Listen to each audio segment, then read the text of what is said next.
We have changed. We have improved. We strive to become the best version of ourselves so that you can give the best of yourself in order to go further together.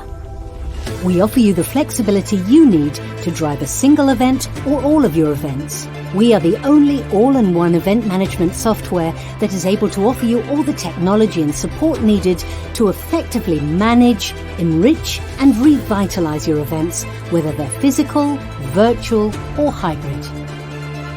With more than 80 professionals at your service, we offer you the best solution always. We want to be your trusted advisors, accompanying you at major exhibitions, congresses, as well as at the simpler events. We are committed to work well done, no matter what size, setup, or location that entails. Striving for excellence is what drives us. This continuous search to become the best version of ourselves is present in all of our products and services. You decide how. We offer 4 packages of annual licenses as well as budgets tailored according to your needs. Are you looking to take your events to the next level?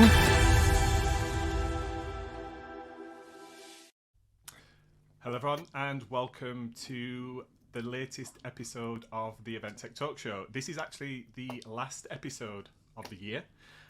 The last episode in season 1. We've covered around 2021 episodes this year, covering everything that you could really throw a stick at when it comes to event technology.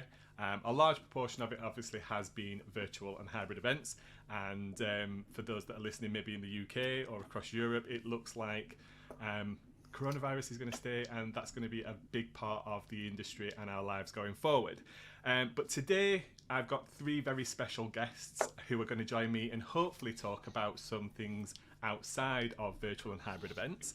I'm going to welcome them onto the screen now. So we have Max Gethin, client partner at MatterXP. Max, just give us a wave because then everybody will know who you are on the video. We have Mia Masson, who is head of content at Swapcard. Mia, welcome to the podcast. Thank you. And we have Lionel. I'm going to get this wrong, aren't I now?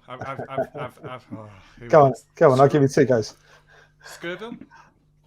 Perfect. Oh, couldn't celebrate myself, yeah. There we go.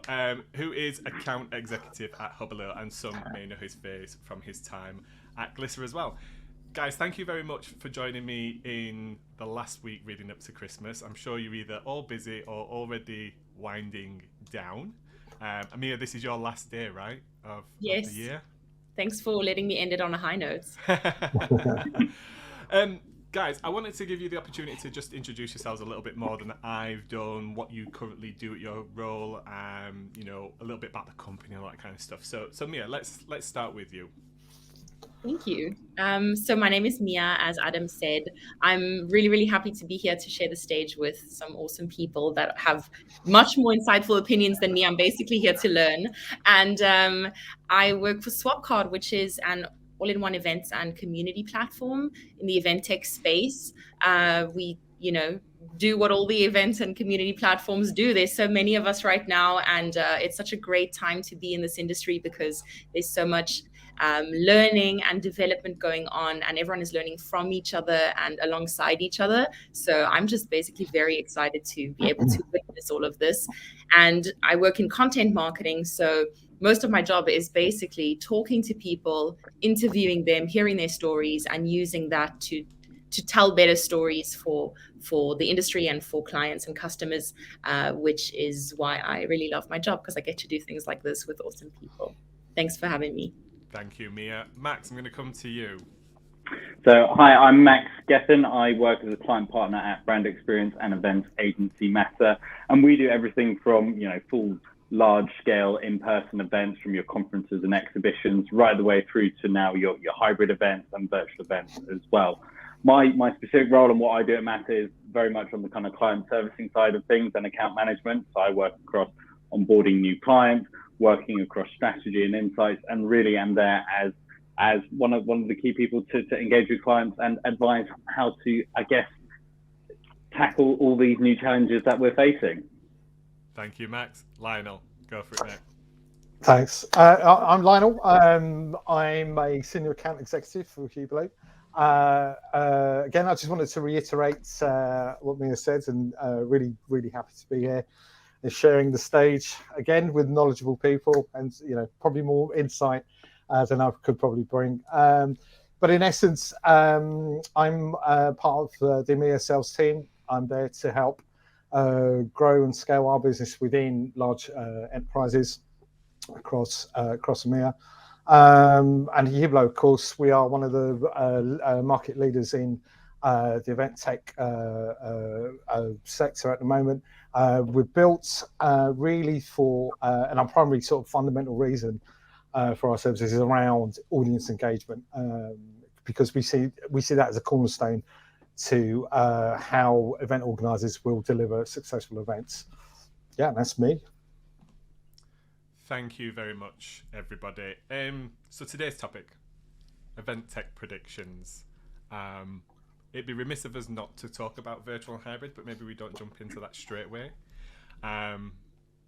There's lots to talk about, and I think you all contributed before this episode with some really good ideas. I think one of the things that I hear, let's look at some big news that's happened over this last year. Facebook now becoming Meta. The metaverse being one of those ever expanding things and touch points, and certainly something that I feel from a brand and corporate perspective is going to have a huge impact, and I guess does partly make up part of the virtual and hybrid strategy, right? Lionel,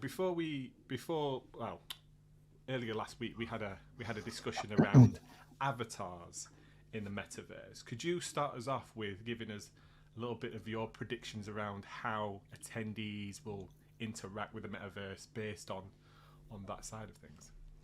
Yeah, so I suppose it's something that really sort of stems from the use of avatars now, in sort of general use across, especially around the gaming kind of sector as well, but also how people really want to be seen at events, especially as a virtual person as such, and I can see this being where, instead of creating separate avatars for each separate event, for each separate kind of, service platform you're going to be using at these kind of hybrid and virtual events, you will start to build your own avatar, and then you will plug that into wherever you go, basically. And us as providers will actually recognize this and start to allow for these kind of plugins, into our events. Because it would just make more sense, because I think one of the key things for a lot of event organisers is how to increase that interaction between attendees, but more so with their vendors, their sponsors, and so forth.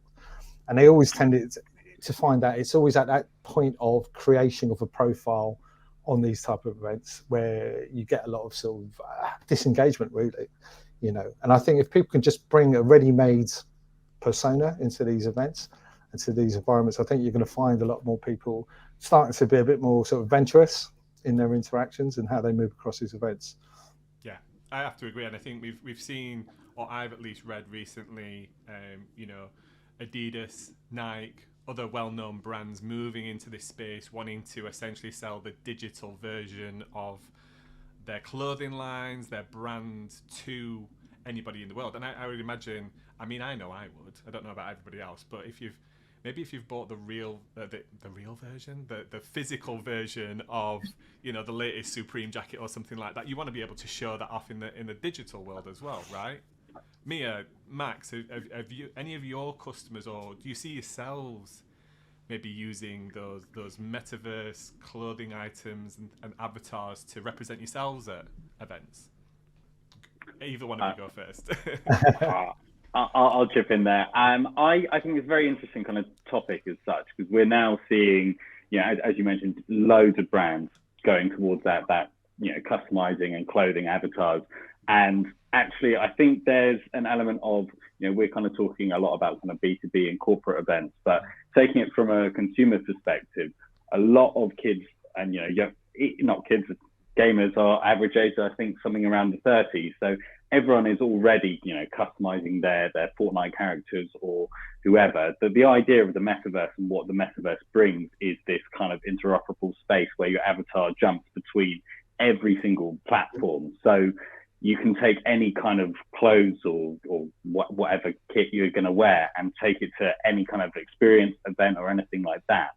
And I think that's a really interesting space because, I was listening to actually a metaverse podcast, and they were saying, one of the guys on there, my kid spends more time outside of school socializing on the internet. So he's willing to spend more money on clothing his avatar than he is his physical self, because that's where he's seeing, his mates outside of, school uniforms. So I think perhaps we're not quite there yet in terms of mass adoption from a corporate and B2B side of things, but as we kind of move forward, I think consumers and, Gucci sold a handbag for $4,000 on Roblox. So, people are spending money and serious money on kitting their avatars. And I think, as this continues, more people are going to be engaging with it.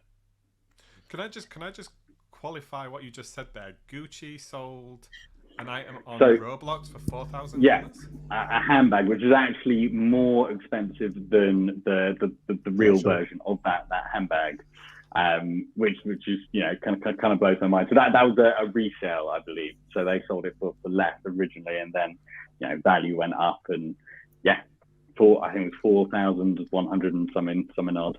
I think I'll stick to the real leather things because they seem to be more cost effective. Do not tell my wife about that. Mia, what about yourself? I think just before you answer this, one of the things that I see this helping with is when people do join new event platforms, not having potentially the standard avatar icon or GIF or image that represents somebody that hasn't taken the time to maybe upload a profile photo. And I know some platforms are much better at encouraging attendees to do that, and some attendees are quite happy. They want that visibility, they want a personal touch. But from my own experience from Event Tech Live, we've had many attendees come and there's no human side to them, and maybe this is a great way for people, as the adoption from just in general from people they have their digital representation, that's the easy choice for them to import that into and get representation. But Mia, how do you feel about the metaverse and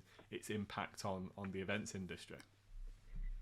So firstly, I think that it's super fun to be able to kind of escape a little bit and play around with an avatar. Everyone, loves that. That's what I did as a kid when I played video games. I spent the most time dressing up my avatar, more time than actually racing or whatever it may be.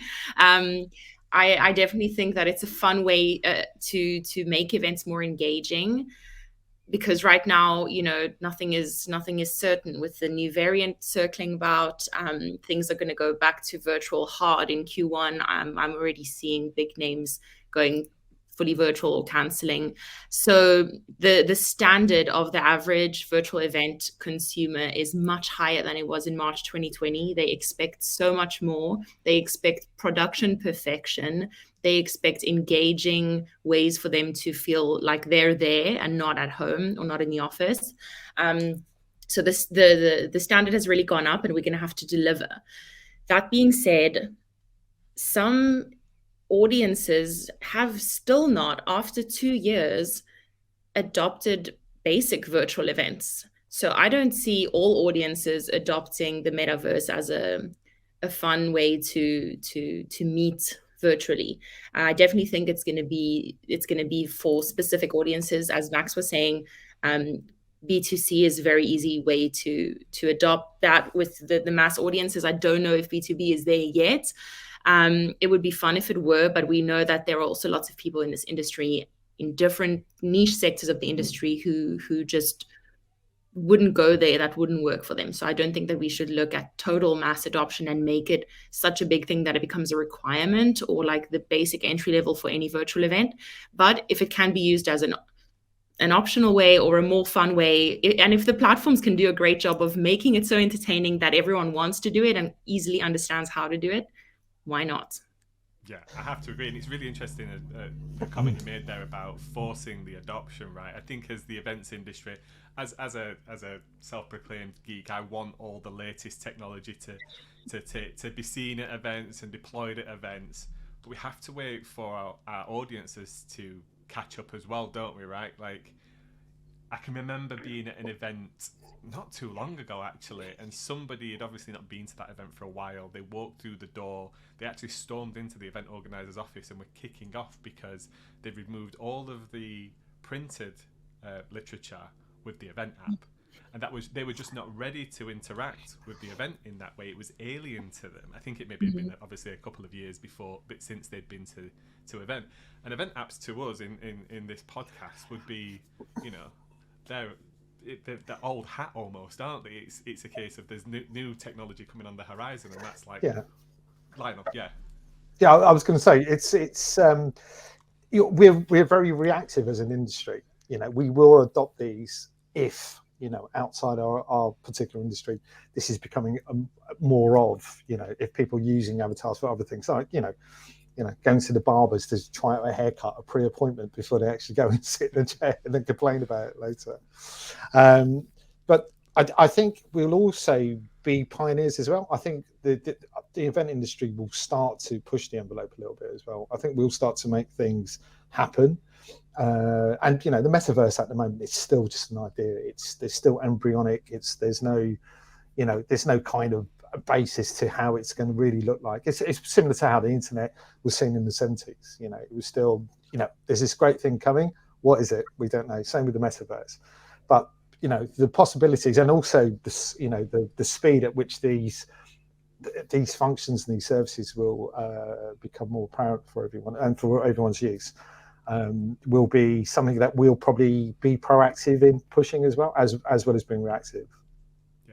Something that's very connected to the metaverse and everything that we've been just talking about is NFTs, right? Non-fungible tokens. This seems to be something that's has many applications and certainly could have applications within the events industry. Does anybody have opinions on the role that NFTs might initially play a role in the event design experience? Is it some way that we reward our attendees? Is it the way that people will actually become part of the business side of the event? Maybe they have the rights to the VIP gold platinum level ticket and they can actually resell that and like a secondary ticket market. Has anybody got any opinions on the role that NFTs might take? Max, I'm going to come to you because I can see the clogs. I'm poised. Yeah.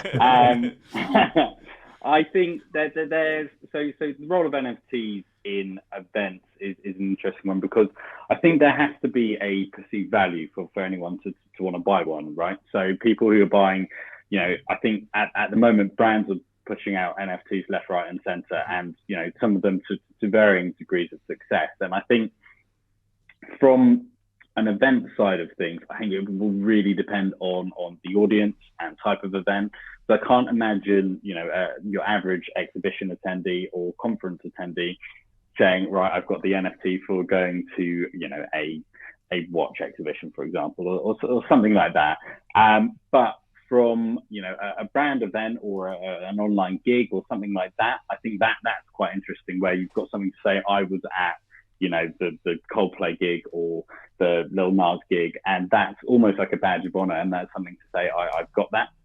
Yep. But yeah, I think there has to be a value to the audience, or at least a perceived value. Anybody else got any opinions on? Do anybody disagree with Max, or are you in agreement with him? Me? I totally agree with Max. I think if we can't show the value, then no one is going to be interested, because it's a whole learning curve. It's still all like goes straight over my head. I'm trying my best to learn more about it and understand what it means. But I mean, even on a basic level, I think you need a specific kind of wallet or tool to be able to store NFTs. So if you get them and you're not advanced technologically enough to have that, like what value is it going to be for you? So definitely, I think it's going to be for high level tech savvy audiences to start with, maybe Event Tech Live, and then, but I think it could be a fun new way in the foreseeable future to incentivize attendance or engagement or meetings with exhibitors or competitions, things like that. Got to be creative. I think just going back to that, then if you look at perhaps the Bored Ape Yacht Club, for example, owning one of those Bored Ape NFTs allows you to go to specific members events and unlocks various different kind of perks within that. And if there is something that rewards you for owning these NFTs, so say, for example, we go to Event Tech Live, we get our NFT, and then next year we get access to special sessions or networking events or something around that, I think then there's a value to having that as well. I don't necessarily think, there might, and then actually, I'll take that back. I think there may then be a resale value perhaps for those NFTs as well. I think that's a really good point. For those that are listening or watching that maybe not have heard of Bored Ape, Bored Ape is a series of NFTs, as in digital art activation, right? I think there's about 10,000 in the collection, and some of these go for in excess of $500,000 upwards, don't they? In terms of value, and I think to your point in terms of resale value, Max, I think a really good example of the value of that to research is Gary V's VCon and the way that he essentially funded that. I think somewhere in the region of $20 million plus in ticket sales, part of that being NFTs. And there's you can search this online, there's a great example of the value to an event organizer of that by actually the community started to resell these, and a percentage of that came back to Gary, and I think he gave the example of making around $300,000 in a single evening from the community reselling access to certain elements of the event. So that then creates this economy around the event where the organizer benefits, but then the attendees get privileged access based on whether they see value in it or not. I think you make a very good point that it's only going to have the adoption if our audience understands and sees value in it. And I think, again, that's partly our role as the events industry to help the education and the information. Because let's face it, like Google Glass was a thing 10 years ago, and AR still hasn't really become prevalent in even just normal day-to-day life, so never mind events and things like that. Lionel, do you have any opinions on NFTs before we maybe move on to one of the other trends that we might see? I think if it's done with integrity, I think it has worth. One thing you have to avoid is this being seen as some sort of Ponzi scheme, if that makes sense, as well as it has to have some sort of tangible worth to the attendees or people who are trying to exchange this, resell it, whatever. But yeah, I totally agree with Mia, and it's definitely something that we'll see a lot more of, and probably a lot more adoption by sort of vendors and sponsors within events as well. Because one of the things they always need is more parity to footfall, across their virtual sort of presence, and I think this would be a great way. But also, moving to hybrids, in a much more sort of, more holistic manner as well. I think that will have a great draw for people. But again, as long as it's done with integrity, I think. Yeah, I think one of the things that we've explored at Events Tech Live, I say we, I mean me, because the rest of the team are like, don't talk to us about this, Adam. We don't get it. I think NFTs initially could be a really good way to give the badge of honor, the visibility of how long, the attendee that's been there for 10 years in a row, the exhibitor that's, been with you, or the sponsor that's been with you since the inception of the event. Those kind of, it's more prevalent in the US, isn't it? You get the attendee badge with all the ribbons that kind of go off, that depends on what they're included in or what they're part of. And I see NFTs being a way that we can give digital representation to our attendees of their participation or their support, or reward them in that way. So they've got those visible things. And for those that haven't explored NFTs and think it's a crazy thing, just go to OpenSea.io, have a look at the artwork on there, have a look at Damien Hirst's example, because I think that's a great example of where you can actually satisfy both sides of the audience. You can satisfy the more tech or digital savvy with the digital representation, or the more, I don't want to call it old school because that's bad, but maybe the ones that are more firmly planted in the physical world, and actually reward them with a physical item. And the choice is the attendees. Do they want the physical or they want the digital?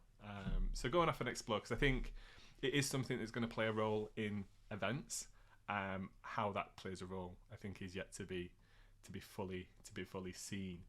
I have a quick question, Adam. Can I jump in and catch you off guard, or all three of you? It came to me when you were talking about the badge of honor. The idea is to be seen with that. Now, in a virtual event, how would NFT badges of honor be displayed? Would that be something that's like put on the person's profile or on their avatar, like as an actual badge? And then in the physical world, who's going to know you are this and that and have this and that NFT if you're just a person walking there with nothing? And your avatar, you wear it as a crown. That's what you're doing, yeah. Okay. And a big trumpet. Yeah. No, I mean, there's probably a myriad of ways of trying to do that, and I suppose each token might have its own specific kind of visibility. Again, creating a bit more value to that. So. I think that's a great question, Mia, and I think there's many ways that could potentially materialize or be visible. I think the way that the Bored Ape example that Max gave, that's most prevalent, I guess, on Twitter. People using them as visual profile pictures, representations. And the great thing about NFTs is you can actually, research that image and actually confirm whether that person actually owns the rights to them, or they've just downloaded the JPEG and uploaded it and it's just a blag. When it comes to the in-person event, I think that's a very good question. There's nothing that I can see that's very apparent that would maybe visually show that at the moment. But hey, maybe fashion will catch up and we'll have an actual crown. A crown, or maybe a jacket that you wear, or a coat that actually changes based on your preference to the NFT that you've got at that moment in time. Maybe the clothing's digital. I think AR will play a role in that for sure, because I think AR makes the most sense as we as individuals adopt AR technology to make our lives easier. Then as I look at you, Mia, or Max, or Lionel, maybe there'll be an overlay of that and information surrounding them, and I'll be able to see that information that's Lionel's collected as NFTs for coming to that specific event for the last 10 years or something like that. Do you agree, Max, or do you see it in a slightly different way?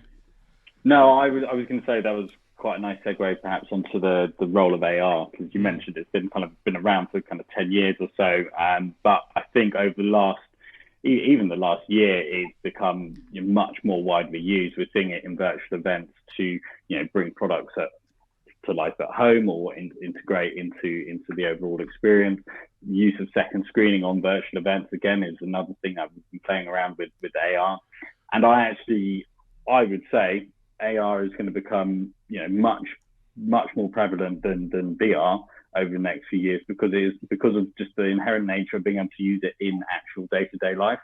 VR, you're in your kind of own world. You're not interacting too much with external space. But look, take it, for example, at a physical event, being able to look at a product demo in AR over and over again, or you meet someone. So say, for example, Lionel, we met and we're having a conversation, and you wanted to pull up a pitch deck to show me a few slides about what your business is about. I think that's going to be a really interesting way of seamlessly bringing up content and engaging with the metaverse on a level in in-person events. Yeah, I was going to say I can agree more. And this really touches on how basically, in essence, is a hybrid environment, and we're trying to make this now a much more, I suppose, just a more everyday occurrence for us, regardless of what we do in life, And like I said before, this comes back to my point about us being reactive as well as being proactive now. And this is why I think the event industry, I think, the sort of feeling was that you can't show, old dogs new tricks and things like that. But I think we've got it in us to really now sort of be proactive and start to pioneer some of this stuff. and to show people that, look, this is what hybrid means. This is the fundamental, thing about hybrid, and this is how you can use it, not only just in the event sector, but how this can permeate life as well, And I think this, like you're saying, the VR thing is a little bit too, for me, it's a bit creepy because, you don't want to be stuck there in light, just it's weird. I think AR is the way forward. I think is, invest in Google glasses now, coming at the bottom, I think, AR to me seems a very balanced blend between in-person and digitization, information, data that we provide to our attendees. It should be enhancing the experience. I think there are going to be some early problems and some challenges, maybe around privacy of people, especially if there's information presented to you about individuals. Like, how do we go around people choosing the right for certain information to be displayed? I think in an exhibition format, there could be the use of AR to display additional information around an exhibitor, but then does that detract them from actually engaging with the exhibitor on a one-to-one basis? Because they're kind of, is everybody going to be stood at the back of the hall kind of looking at people and going, right, what do they do before I actually walk over to them? And we want to encourage interaction in that side. We don't want technology to be a hurdle or a bridge that we have to then put additional things into to get over. But it also sorry, Lionel, go on. No, I was going to say, it just depends on how you pass up that data as well. Everyone's expectation, you go to an event, you expect exhibitors to jump on attendees at some point, be it, virtually or, sort of in person. And I think that expectation is always going to be there, and it's expected. But at the same time, we want to have more data insight, more actionable data to show either to our own client or to their vendors and so forth. So we're going to start slicing up that kind of interaction, even its most subtle ways. Technology is there to give us that kind of passing up of that data. That's the key. That's when the data privacy is going to be a main issue. But I think also at the same time, if you're an attendee and you're going to an event, you expect some sort of interaction that you possibly might not want.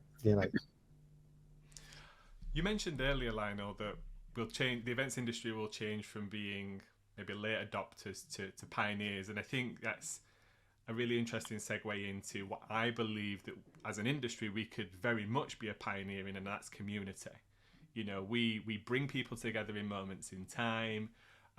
We support them with probably a huge amount of information. We're ultimately about connecting people, aren't we? Whether that's in a digital or a physical environment. And Mia, Swapcard, and yourself have been a very big supporter of community as a strategy around events. Like, what role do you see community taking, and how, maybe as the events industry, do you think we can really get community right? Because I think there's the potential to get it quite wrong or view it as the wrong thing when it comes to, and maybe what role do you think event technology will play in actually supporting community?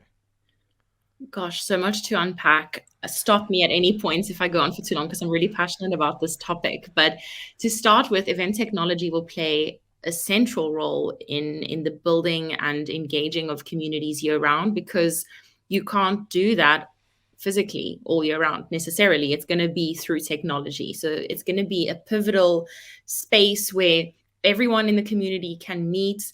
I think we're moving to a model where it's going to be 80% of online interactions throughout the year and 20% of in-person interactions that by no means take away from each other, but complement each other to make each one more special. It's going to give us more time to nurture leads or to browse and evaluate different suppliers, whichever side you're on. You can have the whole year to do that instead of maybe 2 weeks before the event plus 3 days on site. Things are not going to go back to the way they were in 2019. If that's what you think, then I'm sorry for you. News for you. I think you're going to get left behind, except for very specific niche events, But the majority of event planners, event organizers, and event associations need to look at engaging their audience all year round. I'm not saying every day of the year, they should choose their rhythm based on how well they know their audience, what their audience needs. Could be once a week, once a month, once every 2 weeks, and in different formats. And not every member of the community will be engaged at every single micro event, plus the big one. They will pick and choose their moments, because that's the point. Give them the choice, give them a variety of ways to engage with each other and with you, the organizer, and with your suppliers or exhibitors, whatever you want to call it. And they'll choose the best ones for them, making a better experience for everyone. And in terms of monetizing communities, I mean, it's a gold mine, because which sponsors and suppliers would not pay a lot of money to have 24/7 access to that entire community online, any time of day or night, to be able to set up calls, to be able to spontaneously call, to be able to show new products, new demos, new materials, and then they can pay extra. I mean, the idea of membership for the community is totally going to change the way we look at sponsorship packages. It's still going to be tiered, and there's going to be different levels of subscription, but it's for attendees and for sponsors and for speakers. You know, anyone who wants to present or post on the news feed or anything like that, they could pay for extra visibility. And you could start with like a totally free version for members who just want to see the value first. I think that's the best way to get them involved, and then let them upgrade when they're ready to start networking and things like that. But I mean, I was reading on Forbes yesterday that for an article from like early December that said 39%, this is in the US, 39% of US workers or employees are not looking to travel for business again. That's huge. And I think that we shouldn't stick to this motive of, oh my word, everything is just going to come straight back to in person. We can't wait. It's great, yes, but it's not coming back the way it was before. And some people are still not going to want to travel, even when things have settled down, whenever that's going to happen. So you've got to keep it online throughout the year. You've already got the community. They exist. They look forward to your event every single year or every 6 months, however long it may be. You've got them in chapters, regions, and you've got the content. You do it at your event. So now you can just put it on demand all year round. You've got the newsletter usually. Most event organizers have everything in place. That community just doesn't live anywhere for the whole year. All you need to do is make them live somewhere and then engage them. I said, stop me. No. I couldn't agree more. You're right. Why would we stop you? Lionel, go ahead. You're right. I mean, this is a key thing. But this kind of goes to the heart of how people, especially event organizers, still look at events. They want to go back to the in-person because it's the one size fits all solution. Grab everyone in one space and just throw everything at them. Something's going to stick. People are going to enjoy themselves. And when in reality, it's controlled chaos. Now, what you can do is actually break down what it is you're trying to do as an organization. It's your content, it's your messaging. Then have targeted audiences, like you're saying, Mia. Have communities built around your messaging. Create that community, but also have targeted interactions, with your demographics around that particular topic, around those services, around those products, and your returns are going to be so much better. And now you have the technology that will provide that blended approach, be it hybrid or even just fully virtual, but now giving you data insights to make you grow and scale as a business. Isn't that what you're meant to be doing? Isn't that your primary reason to hold events? It's not about fluff and style over substance and sort of ice cream machines and bubbles that smell of things when you pop them, those type of things. It's around your messaging, around your content. And I couldn't agree more, Mia. Could not agree more.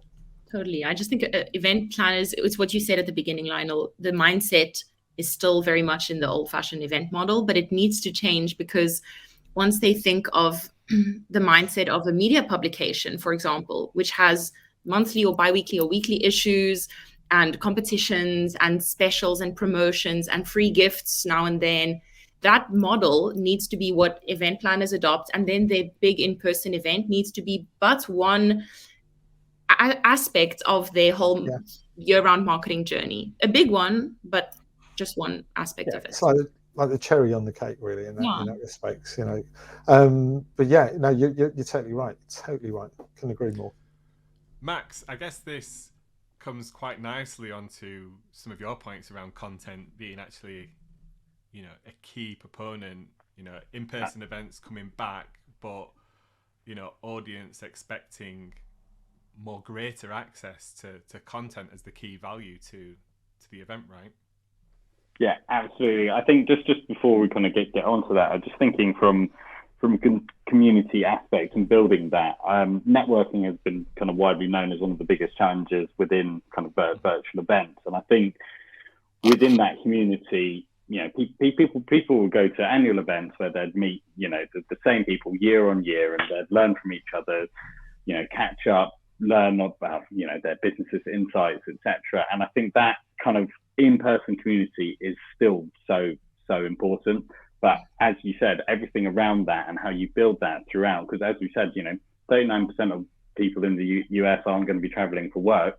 They have to be engaged through other means, and that is digital and that is content.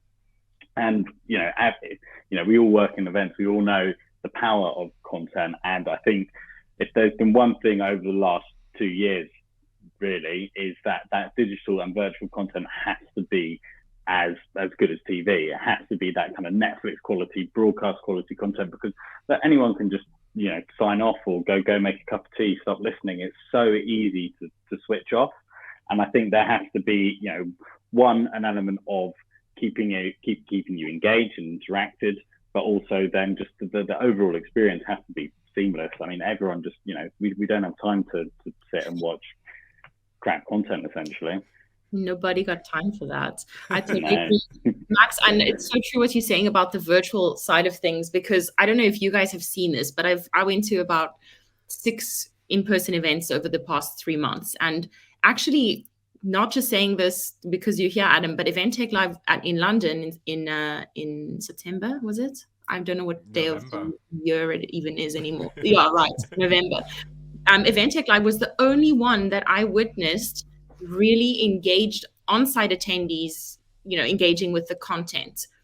That was because you had a great layout, you had lots of different little stages with limited seating, and the headphones, and people could really engage with that. But at everything else that I've been to this year, people on site were, I would almost say, couldn't care less about the content. They were few and far between in the halls or the in front of the stages, but everyone was just networking and having fun and talking. And I think that's because we missed it. But then again, you have the virtual side where there are thousands of people live streaming the content, because virtual learning and virtual content consumption is not a new thing. It has never been an issue. There've never been that many roadblocks. It's just that in terms of engagement, as Max was saying, that it needs to be perfectly polished and produced and really engaging. But yeah, I think the content is more for the live virtual audience. And then for the on-site audience, I think they will consume that at a later stage, like they do Netflix. And you need to give them the option to watch it when and how they want to. I think what's really interesting for me from a content perspective, and this is, I guess, slightly from my own experience, we were never event organisers. We never organised, I told you this, Mia, on your stand when you interviewed me. We'd never organised an event before. I'd never even organised a birthday party before I started to organise Event Tech Live and Event Technology Awards. We came from a content perspective. We built an audience through event industry news. Using data and analytics, we could track that event technology was of a high interest to a broad set of our audience. And that gave us the confidence to launch an in-person event. Now, if virtual events were an option, more of an option, should I say, because I would argue that they were still an option maybe 15 years ago, 10, 15 years ago when we launched. If they were more prevalent, if the platforms like Hubilo and Swapcard and the others, there are other brands available, there's many of them, that were available as much as they are now back then, I think it would have been a natural course for us to go from being a digital publication to a digital event, because it was in our comfort zone, then possibly to an in-person event. And I think what's really exciting that I predict we'll see as a trend in 2022 and going on is those that are prevalent and huge content providers already. Maybe they're publications, maybe they're individual bloggers, content creators, YouTubers. They're on Patreon, or maybe even they're Twitch streamers or things like that, people that produce content will step into events, utilize virtual event platforms to bring their community together with very specific content around that activation. Maybe it's a niche part of the content that they do, and they'll do a series of them, and then those people will evolve into bringing their community together in person as well. I actually see content being a big key proponent in building virtual events out that will then see more physical and in-person events. They go hand in hand, but that's the trend I see: content becoming virtual events, becoming in-person events. And I think that's how I see the events industry expanding massively over the next decade. Don't know if everybody agrees. You all nodding, so it sounds like you agree with me. But I've never heard that theory from anyone else, but it's so spot on and so interesting. Yeah, I mean, if you've got an audience online, no matter where they are, there are YouTubers with millions and millions of subscribers. Why wouldn't they want to come together with them for an event, and take part in the community? Look at what's the platform called? Oh, it's a messaging platform, but it's becoming quite prevalent. Sorry, guys. For those that are listening to this podcast, I am frantically looking at my phone to get the name of the Discord. Discord communities are huge at the moment. They have voice chat, they have this Twitter spaces, the Clubhouse spaces. They're huge communities of messaging. Why would anybody that hosts those communities not want to then move them into a virtual event and monetize that, or just provide access to unique information? So I think you're on the money, Max. Content is, it's got to be of high production quality. It's got to be really on the money. People, don't want to watch crap or listen to crap. Lionel? I think that's I can agree more with you, Max. On that. But it's also for creative agencies and for event organisers to up their game now as well.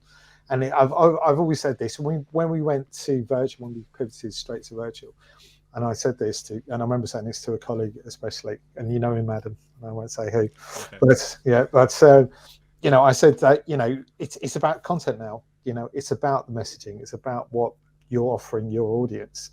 It's no good to just say, look, just come to this space and have a good time, or try and have a good time, in your busy day. This is around now more targeted, information, and information that has worth, basically. It's like we're trying to pick up, insights from interactions, and it's only based on how worthy is that sort of data, for our clients. Same with the messaging as well to your attendees. So I can agree more about content being king. But in regards to how, sort of these YouTubers, these influencers say, these people are producers of content on other platforms, they will utilize services like ourselves, and we have the capacity and we've got the ability to deliver that. But again, if it's done with integrity, and a lot of times people that might want to look to move away from YouTube or other platforms like this, it's because they're skirting very close to the edges of what's acceptable or not. So you need to police that as well, and this is not just an open forum for people to espouse what they need, or what they want. But then what you're going to do also, you're going to get bigger corporates, their sort of sponsors and all that involved in these deployment of these type of events as well. And you're right, it's just going to blow up, and there's a huge monetization opportunity for both content producers as well as service providers like ourselves.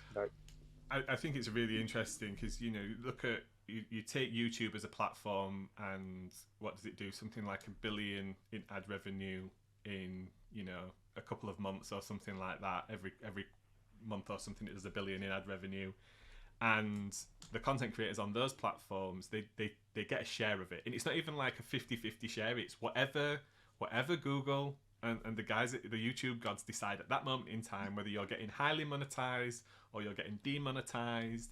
And those individuals, the content creators, they're leveraging the YouTube reach and the platform to obviously reach their audience, but their income or their interaction with their community is massively swayed depending on algorithms. And I can certainly see them using virtual event platforms or community platforms to have a more direct connection with their community. and more control over their income and the value that they leverage from brands and partnerships and sponsors and stuff like that. So I'd argue virtual event platforms and community platforms could take a huge chunk of revenue and community away from platforms like YouTube if they're not careful. Yeah, without doubt. I mean, in essence, what we'll become, instead of a virtual hosting or a hybrid hosting platform, we'll become a content delivery and data insight capture platform or services. That's what we'll be, and that's what we do in essence. That is the key fundamental thing to our services. That's what we're all about. You're right. I think it's still we're at sort of important sort of crossroads in how these services move forward and how they're deployed. More importantly, I think. That brings. Sorry, Mia. One quick last comment about what Lionel said about becoming you said content delivery and data. Did you say data capture? Data what? Data insight capture. Data insight. That is one of the biggest points for me. These content creators and influencers and even community owners on social media platforms, whether it's on Clubhouse or Facebook, LinkedIn, Twitter, YouTube, they have access to the analytics, but they have a limited view because they don't own the platform. Whereas if they bring that in-house to a platform that is completely white labeled, they own all the data. They don't just have access to some of it. And that is going to be huge when it comes to retargeting things for their audience and getting to know the audience better. I think there's a big trend that could develop there. Well, it's exactly like retailers going direct to consumer rather than hosting their products on Amazon or various other marketplaces. There are obviously pros in having your products on Amazon. You've got that reach and everything around that. But again, the data, building the community, giving people access to your products in a much more personalized and unique way is it's a trend we're seeing in retail. It's definitely not going away, and I think that's a really interesting point for creators and the events industry. Well, and this kind of touches on another thing I spoke to Adam about, how our services, how these platforms like ourselves are seen by sort of the marketing function within companies. At the moment we're like a disposable commodity. We all seem like like the potted plant at the events. We'll have you now and we'll do it on a one-off. We want to become more of an integral component to their tech stack. And I think when the marketing departments realize that how effective the use of technology like this is in basically increasing bottom line, CFOs, the CEO is going to love those guys, and it also just, then we become again, integral part to this, how we do this. And I think that's the bridge we're trying to cross at the moment, I think, in our industry. I definitely think that's something that's going to happen, but I think it's a really interesting point, Lionel, and the light bulb went on in my brain when we were talking about this previously, about the on-premises and the license and the ability for organizations to utilize that technology without having to go through procurement and red tape and personal preferences and things like that. It's like, this is a tool, we have an unlimited or X unlimited usage of it. Go off and utilize the tool to the best of your ability without having to worry about the specific cost around an activation and things like that. And organizations don't really approach software on an event by event basis. They choose a technology like HubSpot or Marketo or the Google suite of technologies or Microsoft, and they fundamentally build a strategy around utilizing those technologies within their entire business to leverage the maximum value that they can out of it.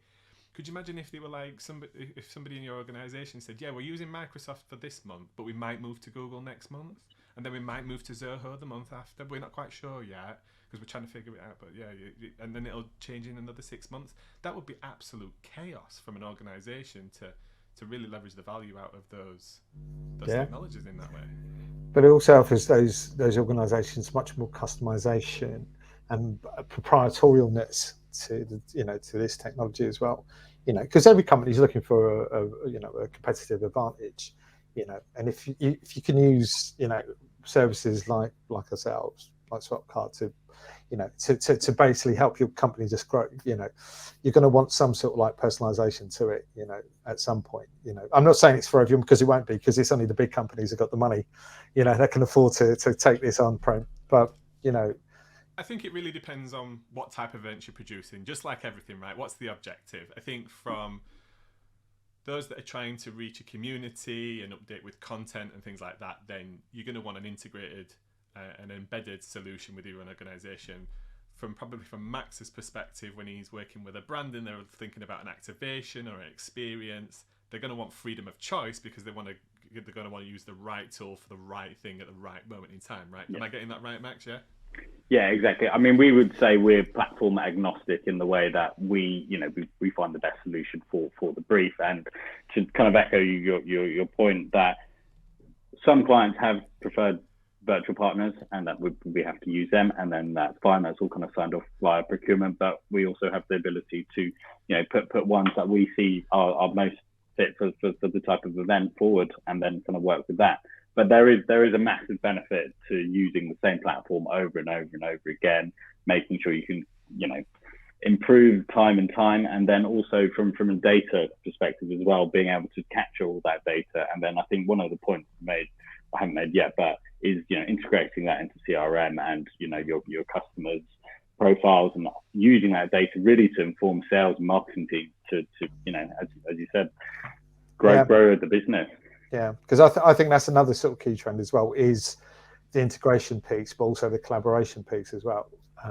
Because at the end of the day, I came from the telecoms industry where I saw, giant telecoms companies trying to take over the world, digging up road, laying cable. Halfway around the globe, they realised, we've run out of money and we suddenly have to go file for bankruptcy. All the major players realised they can do. Why reinvent the wheel everywhere you went? Look at collaborations, look at sort of joined up services with people that offer similar services, but also you can work as a partnership. I don't there's enough meat on this bone, I should say. That's quite a bad analogy, but for everyone to really sort of benefit from. And I think that's the key. And also the fact is, everyone has their own. I'm still talking to end users that love Kahoot. They love it. It's a great tool. So why not let's use that? And that's what we've done. We've looked at embedding those type of apps within our platform because it just makes sense. It's some of your people are familiar, but also it just widens the scope and it makes them feel like they're really in control of how they deploy this event. And it sort of goes back into that, that stubbornness of change and, really how, wanting that paradigm to shift, And don't forget. Sorry, go on, Mia.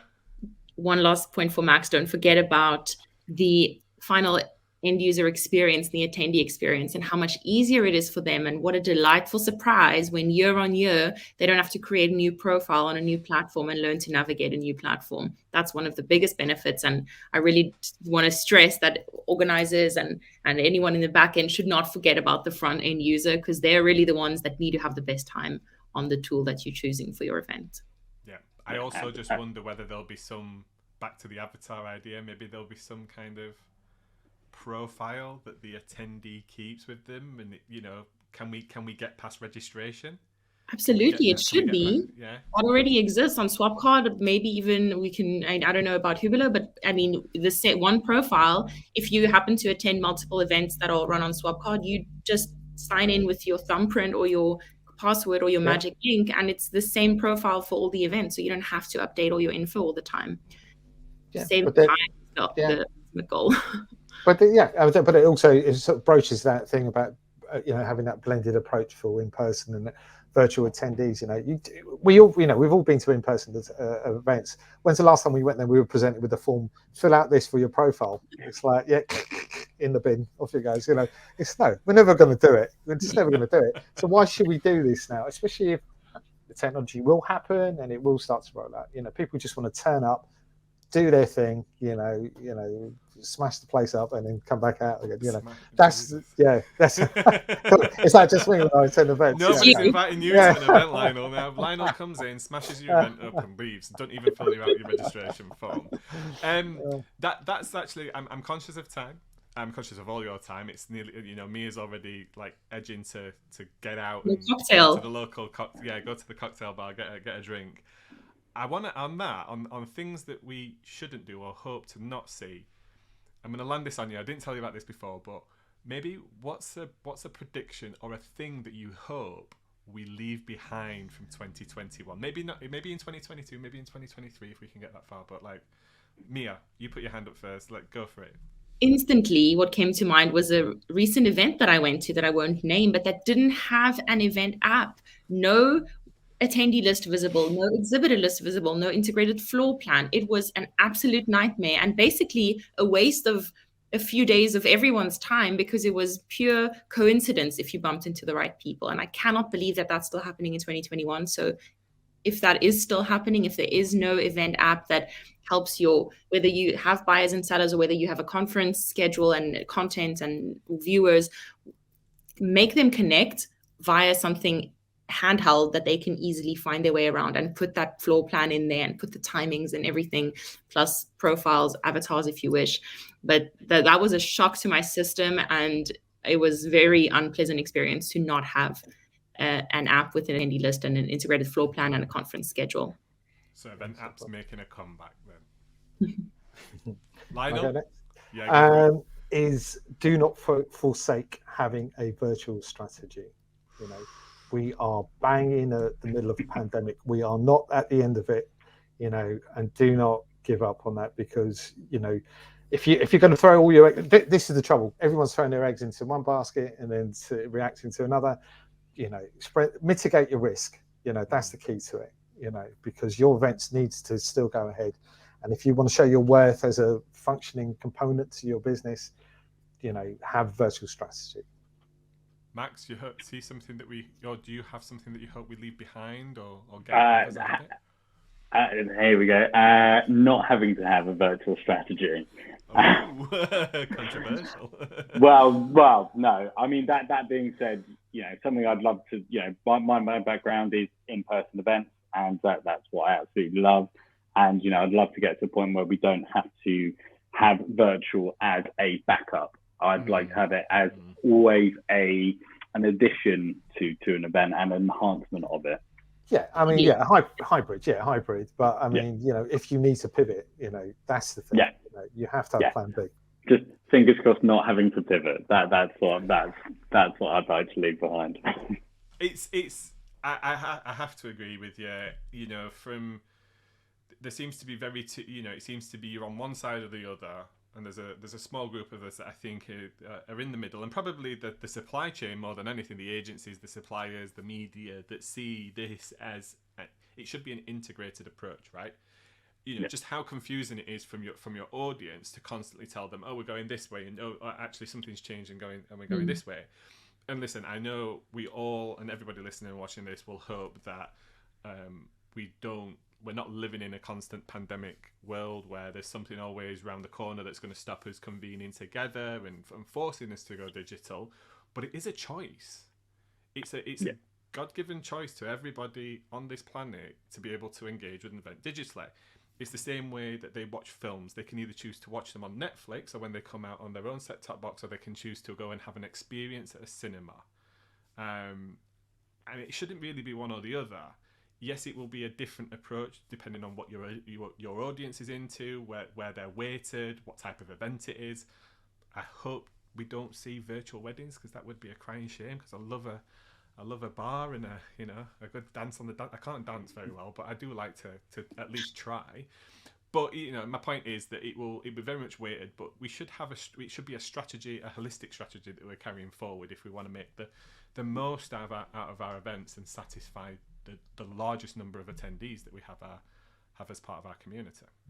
No, I have to you know what we should do, Adam? We should totally come back to this in December next year and see if we were talking bullshit all along, or if some of it is true. This episode did not age well, is what you're saying. No. What will happen next year is we'll still be in a pandemic. We'll still be we'll still have virtual will be virtual and digital will be an integrated strategy. Lionel will be wearing his NFT crown. Max will be wearing his IR goggles, and Mia will be still singing the praises of event apps and things like that. Maybe we'll see. Everyone, I really appreciate you all giving up your time. Thank you very much. This was a really interesting conversation for me. Very balanced, I must admit. I think there's some great takeaways, especially in Lionel. There's more than enough meat on the bone. That's definitely going to be the quote that promotes this podcast.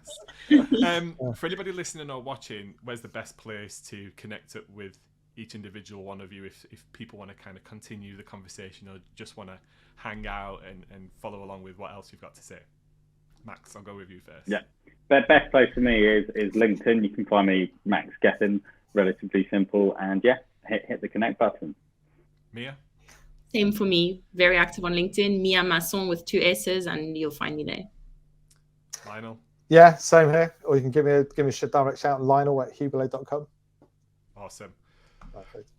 Thank you everyone for watching or listening today, or if you're listening or watching on demand.